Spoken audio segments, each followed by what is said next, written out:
Hi dears, Nishi's kitchen വ്ളോഗ്സിലേക്ക് സ്വാഗതം. ഇന്ന് ഉണ്ടാക്കിയിട്ടുള്ളത് ഒരു കിടിലൻ വെജിറ്റേറിയൻ കറിയാണ്, സോയ ചാപ്പ് മസാല. അപ്പൊ ഇതെങ്ങനെ ഉണ്ടാക്കുന്ന നോക്കാം. ഞാനിവിടെ ഒരു ബൗളിലേക്ക് കുറച്ച് സോയ ചാപ്പ് എടുത്തിട്ടുണ്ട്.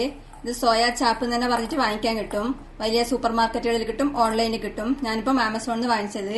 ഇത് ചിലപ്പോ ഇങ്ങനെ 2-3 അടുപ്പിച്ച് വെച്ചോലെ കുറച്ച് നീളത്തിലാണ് ഉണ്ടാവല്. അങ്ങനെയാണെങ്കിൽ ഇത് കഷ്ണങ്ങളാക്കാം. ഞാനിപ്പോ വാങ്ങിച്ചത് കഷ്ണങ്ങളാക്കിയത് തന്നെ. ഇത് കറി ഉണ്ടാക്കുന്നതിന് മുന്നേ ഒന്നിക്കിൽ എണ്ണയിൽ ഫ്രൈ ചെയ്തെടുക്കണം, അല്ലെങ്കിൽ നല്ല തിളച്ച വെള്ളം ഒഴിച്ച് കുറച്ച് സമയം വെച്ചതിന് ശേഷം വെള്ളം ഊറ്റിയെടുക്കണം. ഞാനിപ്പം തിളച്ച വെള്ളം ഒഴിച്ച് വെക്കുന്നത്. നല്ല ചൂടുള്ള വെള്ളമാണ്, ഇതിലേക്ക് ഒഴിക്കാം. ഇത് ഒരു 20 മിനിറ്റ് മുതൽ അരമണിക്കൂർ വരെ ഇങ്ങനെ വെക്കാം. സോയ ചാപ്പ് ചൂടുവെള്ളത്ത് കുതിർത്ത് വെച്ചത് ഇപ്പം ഏകദേശം അരമണിക്കൂറിനടുത്തായിട്ടുണ്ട്. ഇത് ഈ വെള്ളത്തിന് ഒരു വേറെ ബൗളിലേക്ക് ഇടാം.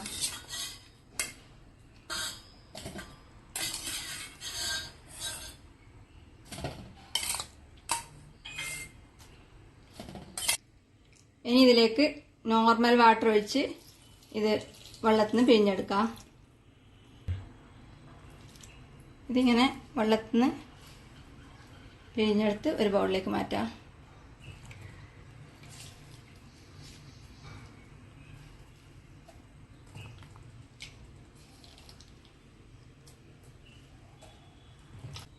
ഇത് കുറച്ച് വലിയ പീസായതുകൊണ്ട് ഞാൻ ഒന്നും കൂടെ കഷ്ണാക്കുന്നുണ്ട്.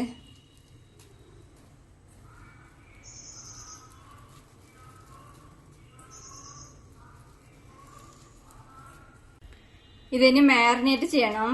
ഇതിലേക്ക് 2 ടേബിൾ സ്പൂൺ തൈര് ചേർക്കാം.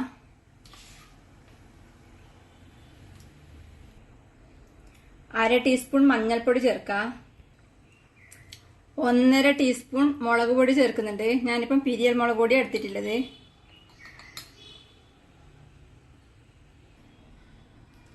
1/2 ടീസ്പൂൺ ഗരം മസാലപ്പൊടി ചേർക്കാം. ആവശ്യത്തിന് ഉപ്പും കൂടെ ചേർത്ത് എല്ലാം കൂടി കുഴച്ച് മിക്സ് ചെയ്യാം.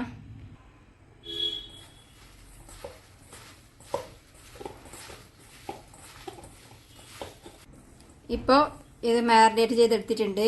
ഇതിനൊരു 15 മിനിറ്റ് മാറ്റി വെക്കാം, ഫ്രിഡ്ജിൽ വെച്ചാൽ നല്ലത്.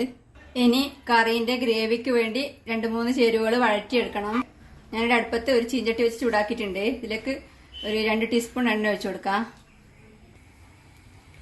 എണ്ണ ചൂടാവുമ്പോൾ ഇതിലേക്ക് കുറച്ച് അണ്ടിപ്പരിപ്പ് 2ആയി പിളർന്നതും ഒരു പകുതി സവാള മുറിച്ചതോട്ട് വഴറ്റിയെടുക്കാം. ഞാനിപ്പോൾ ഒരു 8 അണ്ടിപ്പരിപ്പാണ് എടുത്തിട്ടുള്ളത്. മീഡിയം സൈസ് സവാളേന്റെ പകുതി എടുത്തിട്ടുണ്ട്. ഉള്ളിയുടെയും അണ്ടിപ്പരിപ്പിന്റെയും കളർ മാറി തുടങ്ങുമ്പോൾ ഇതിലേക്ക് 2 തക്കാളി മുറിച്ച് ചേർത്ത് വഴറ്റാം. ഞാനിപ്പോൾ 2 മീഡിയം സൈസ് തക്കാളി എടുത്തിട്ടുണ്ട്.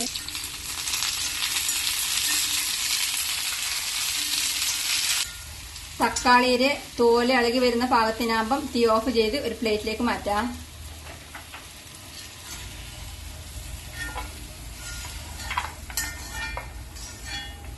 വഴറ്റിയെടുത്തതെല്ലാം ഇപ്പം ചൂടാറിയിട്ടുണ്ട്. ഇത് അരച്ചെടുക്കാൻ വേണ്ടി മിക്സിയുടെ ജാറിലേക്ക് ഇടാം. തക്കാളിയുടെ തൊലി ഞാൻ മാറ്റിയിട്ടുണ്ട്.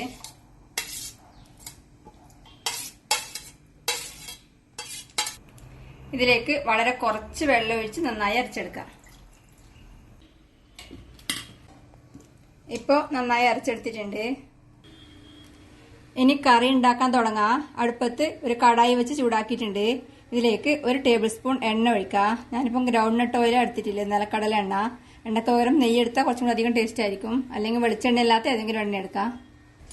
എണ്ണ ചൂടാവുമ്പോൾ ഇതിലേക്ക് 1/4 ടീസ്പൂൺ ചെറിയ ജീരകവും 4 ഏലക്കയും 3 ഗ്രാമ്പുവും 2 ചെറിയ കഷ്ണം കറുവപ്പട്ടയും 2 ചെറിയ ബേ ലീഫും ഇട്ട് വഴറ്റാം.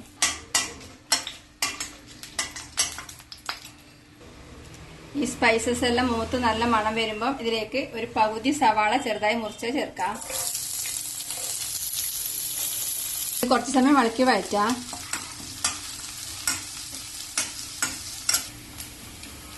സവാളേന്റെ കളറ് മാറി തുടങ്ങുമ്പോൾ ഇതിലേക്ക് 1 ടീസ്പൂൺ ഇഞ്ചി ചതച്ചതും 1 ടീസ്പൂൺ വെളുത്തുള്ളി ചതച്ചതും 1 പച്ചമുളക് മുറിച്ചതും ചേർത്ത് വഴറ്റാം.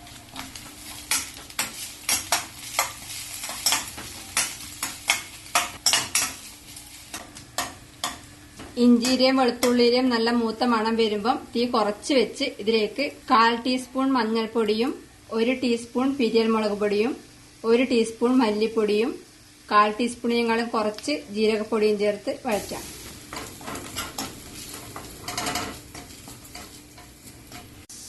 പൊടികളുടെ നല്ല മൂത്ത മണം വരുമ്പം ഇതിലേക്ക് നേരത്തെ വഴറ്റി മിക്സിയിൽ അരച്ചെടുത്ത് ചേർക്കാം.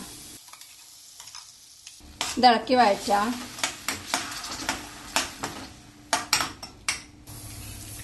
ഇത് ഏകദേശം 1 മിനിറ്റ് വഴറ്റിയ ശേഷം ഇതിലേക്ക് ഗ്രേവിക്ക് വേണ്ടുന്ന കുറച്ച് വെള്ളം ഒഴിക്കാം. ഇതിളക്കി കൊടുക്കാം.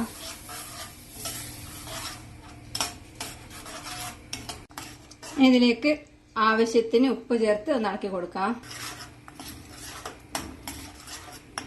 ഇപ്പോൾ ഗ്രേവി നല്ലോണം തിളച്ചിട്ടുണ്ട്. ഇനി ഇതിലേക്ക് മാരിനേറ്റ് ചെയ്ത് മാറ്റി വെച്ച സോയാ ചാപ്പ് ചേർക്കാം.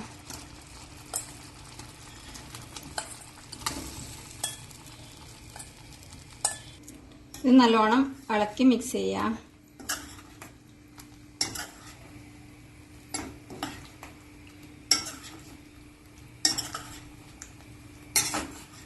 ഇത് ഗ്രേവി ഇപ്പം കുറച്ചധികം കട്ടിയുണ്ട്, അതുകൊണ്ട് കുറച്ചും കൂടെ വെള്ളം ചേർക്കുന്നുണ്ട്. നിങ്ങൾക്ക് ഗ്രേവി എത്ര കട്ടി വേണ്ട നോക്കിയിട്ട് ആവശ്യത്തിന് വെള്ളം ചേർക്കാം. ഇത് ഇളക്കി കൊടുക്കാം.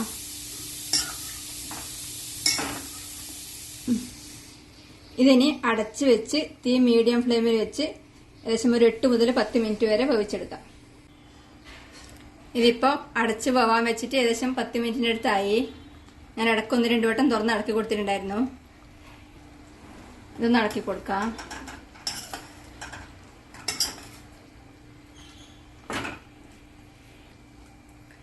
ഇനി ഇതിലേക്ക് 1/4 ടീസ്പൂൺ ഗരം മസാലപ്പൊടി ചേർക്കാം. കുറച്ച് കസൂരി മേത്തി കൈകൊണ്ട് ഒന്ന് തിരുമ്മിയിട്ട് കൊടുക്കാം.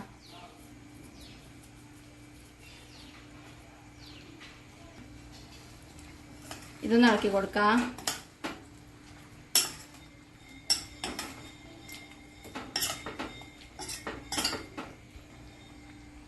ഇതിന്റെ ടേസ്റ്റ് ബാലൻസ് ചെയ്യാൻ വേണ്ടി ഒരു 1/4 ടീസ്പൂൺ പഞ്ചസാര ചേർക്കുന്നുണ്ട്. ഇത് ഇഷ്ടമില്ലാത്തവർക്ക് ഒഴിവാക്കാം. ഇതൊന്ന് ഇളക്കി കൊടുക്കാം. ഇനി ഇതിലേക്ക് കുറച്ച് മല്ലിയില മുറിച്ചതും കൂടെ ചേർത്ത് ഇളക്കി കൊടുത്ത ശേഷം തീ ഓഫ് ചെയ്യാം.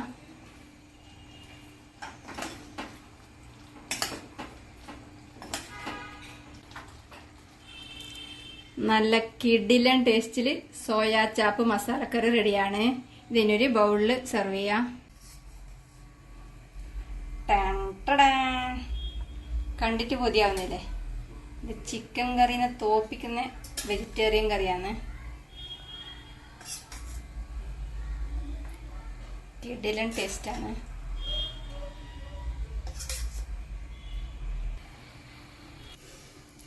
ഇതിന്റെ മേലെ കുറച്ച് മല്ലിയില ഇട്ട് ഡെക്കറേറ്റ് ചെയ്യാം.